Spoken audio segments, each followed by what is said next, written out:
Good evening, everybody. PA Figs here. So I figured to give an update on how we're making out so far this spring. We had that real late frost, but you can see all of the plants have recovered nicely. You can see they're still, this is from frost damage here. So some of the leaves definitely had some damage to them. And you can see though they're coming back. So they're putting out new leaves here.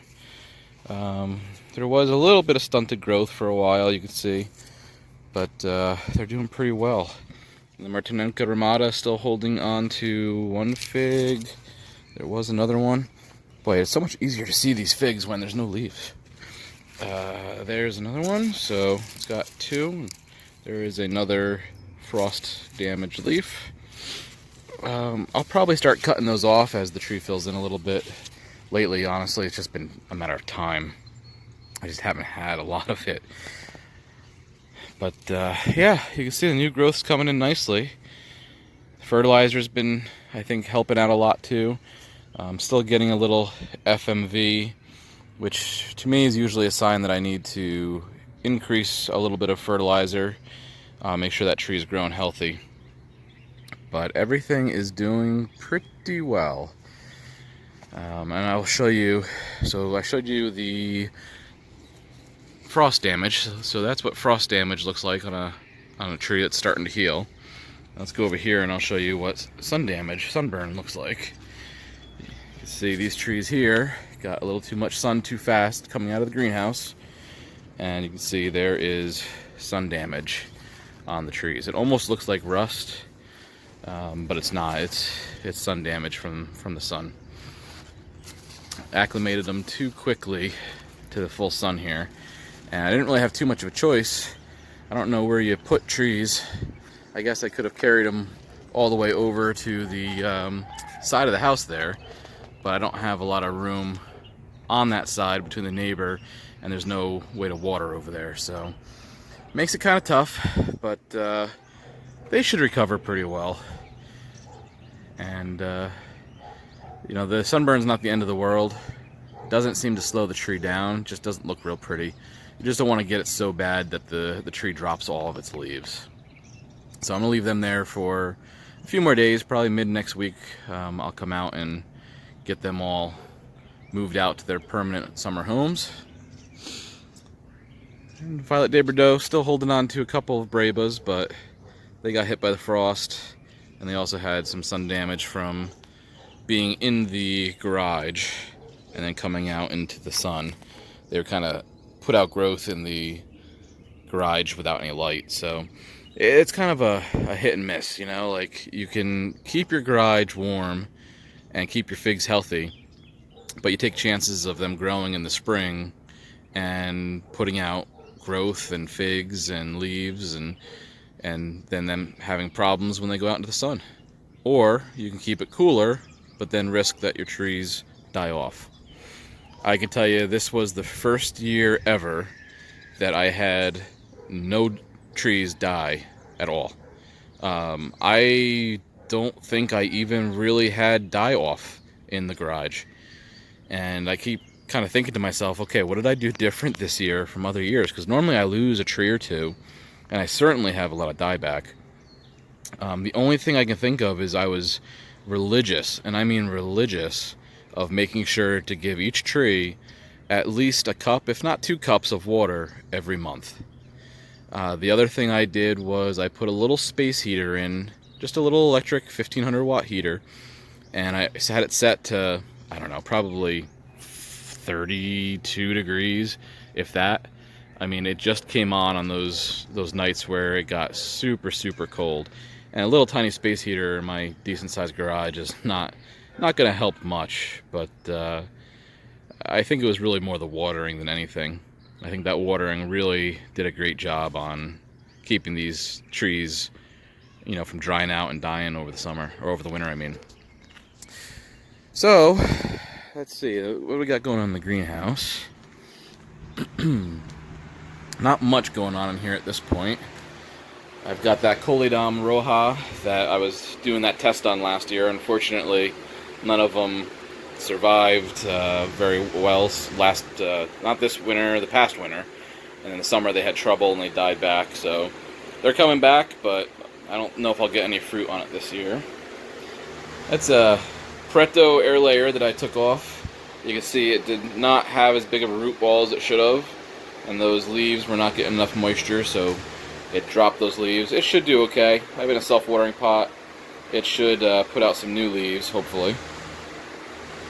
Got a black Madeira just sort of chilling out in the corner here. I always grow a couple of these over the winter, just to make sure that if my main black Madeiras die off, I have an extra one. So this one is, at this point with the other two, well, my oldest black Madeira is really not doing that well, and I'll see if I can show you that later in this video.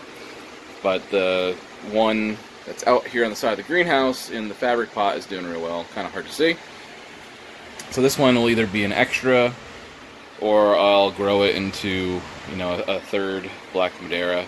I probably don't need it. I mean, I think I have 2 or 3 Paretos, and they're pretty similar to the black Madeira, so not a big deal. Can't remember for the life of me what that is in the corner, and I'm too lazy to bend over the tag.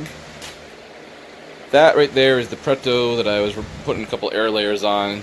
Just kind of grows funky for me, real low to the ground. So I haven't, I don't know what I'm going to do with that. I keep putting air layers on it. Now I might leave it in here, because in the greenhouse everything grows very vertical. There's not a lot of wind in here, even though I have the door open and I have a couple fans going. You'll see that these figs will grow straight up. So I think that'll make a nice shape, almost like a bowl on it. And then I have one more black Madeira just sort of hiding. Oh no, this isn't black Madeira, I'm sorry, this is the Violet de Bordeaux. It was just a test that I did on one of my cuttings. I just took a cutting off and I put it in a cup in my office just for fun to see what would happen, and sure enough it leafed out. So it did not handle the transfer real well, so it's kind of stalled out on me, but it'll come back to life. Alright, let's see what we got going on the side of the house here.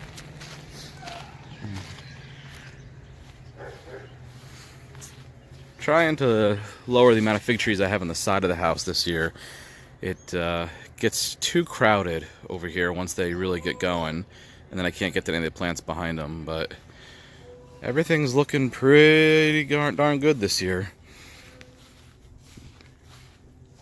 So RDB did not do well last year. I tried repotting it a little bit, root pruning it, cutting it back a little. I think my best bet is going to be to take an air layer off of it, maybe a few air layers off of it, and quite honestly start again. I don't know, it's in pots here, when these trees get real big like this, they just don't seem to do as well. You know, that key year seems to be the 3rd year. It always seems to be when the fig trees are at their absolute best. And then I don't know, you know, part of it's probably my pruning practice. I should probably, you know, keep this tree a little bit smaller. And then I think some of it is just, you know, when you root prune, it disturbs the roots, and you put some extra soil in there, but they just never seem to like it. So I've been trying to keep some of my trees on the smaller side.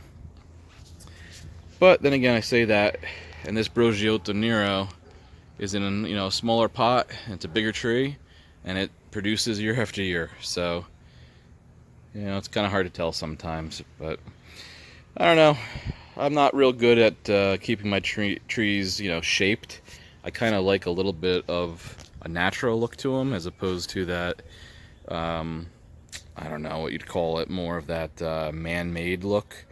I do prefer the tree form just for space considerations in the garage. But yeah, I kind of let them do their own thing a lot of the times and see what happens. Alright, let me show you those couple figs in the front here. Alright, and here is that older black Madeira that I put some of that sealer on, that black sealer. I don't know if it's made a difference. The tree actually looks like it's doing pretty darn well. It was real straggly last year, but it's putting out some decent growth this year. So I don't know if that sealer helped. I don't know if just this nice spring has helped, but it seems to be doing pretty well. So, all right, I hope you guys are having a great spring, and it's really been one for it's just a great start to the fig season this year. It's got me real hopeful. I mean, it's what, the second week. Sorry about that, the video cut out, but it's what, the second week of May, and I've got the 5th or 6th leaf forming already. So maybe next week I'll start pinching some of these trees to get some fruit to form. All right, hope you guys are having a good spring. I'm PA Figs.